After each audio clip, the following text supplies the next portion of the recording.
See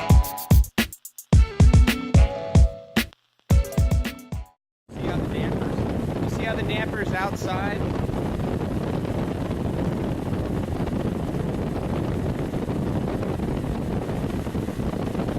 Now watch the damper go straight back and just turn on there.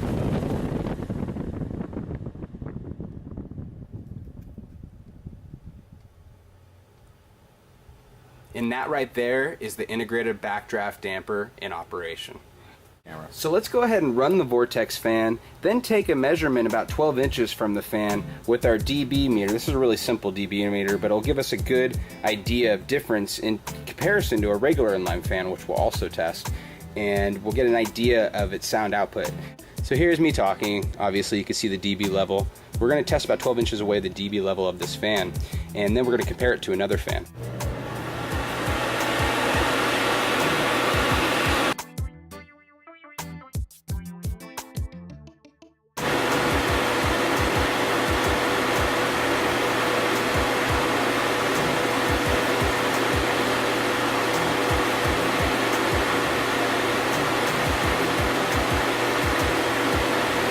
Now let's compare this fan to another inline fan. This fan actually represents one of the more quiet inline fans on the market, of the traditional type.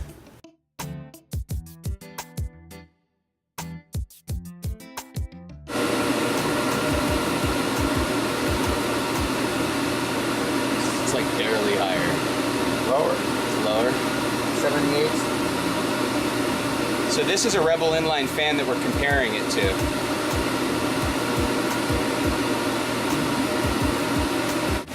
Not only is it lower, but that one's at 2 mounting brackets, we're putting 2 fixed points, and this box is reverberating even more. Oh yeah, which means that yours is quieter. Congratulations, you've won. Let's do one more test, which is the power test. Now you know one side will always be louder than the other side.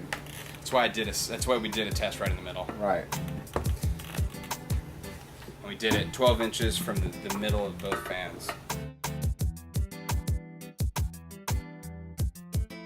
So here we go for our fan power test. The tug of the Titans. Now we expect the Vortex to not have as much pull as the Rebel fan, because the Vortex, this actual Vortex, is designed more for quiet operation, more for, yeah, I guess quiet operation. So let's go ahead and run.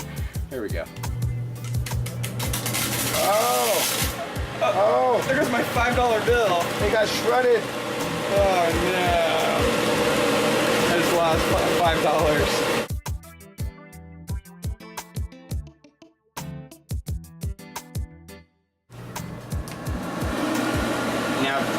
Now we're gonna plug in the Rebel. Oh, that's it. Wow. So we actually gave the Vortex about a 3-second running start before we plugged in the Rebel. So the Rebel actually not only had to wind up, but had to wind up with all that negative pressure sucking through it. That was about as much of a handicap as we could have given to the Vortex fan.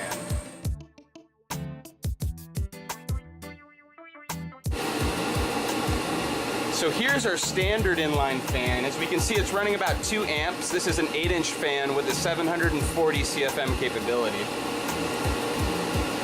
It's drawn about 220 watts on the 120 volt. So this standard inline fan is running about 122 watts at about 740 CFM. Let's plug in the Vortex and see how much more electrically efficient it is. Now I know that the Vortex also has a lower CFM output, I think it's about 25 plus CFM difference, lower on the Vortex side.